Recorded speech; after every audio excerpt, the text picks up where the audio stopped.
5 ամիս է այստեղ եմ։ Պայմանները նորմալ են։ Արդեն ամանորը խնդրեցինք մեր գործընկերը խնդրահայել ձեր մաղթանքը, ձեր բոլորին ազատություն ընտանիքների կրկում դիմավորեն ամանորը իրանց ընտանիքներում։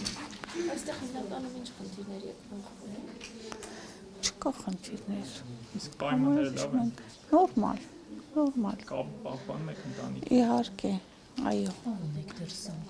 Տղա, աղջիկ, թորտիկներ, մայր։ Հիմա ամանորը մոտայնում է, չգիտեմ, իրանք այնտեղ են, դուք էստեղ ինչ զգացողություն ունեք։ Ոյ, ահավոր ձևով հուսահատության մեջ եմ։ Դե առանց իրանց չի ստացվում։ Իսկ պլաններ ունեք, ասեցինք, ինչով կզբաղվեք։ Պլաններ ունենք։ Ստեղ ինչով եք զբաղվում։ Այստեղ գիրք եմ կարդում։ Մենք տեսնում ենք, որ բոլորի սեղաններին գրեթե աստվածաշունչ նարեկ կա, հավատում եք, կարդում եք։ Անպայման, առանց դրա չի լինի։ Ինչքան է ձեզ մնացել դուրս գալու։ 3.5 տարի։ Ոնց է, ինչքան եք կարդում, ինչքան եք 5 ամիս էստեղ եմ։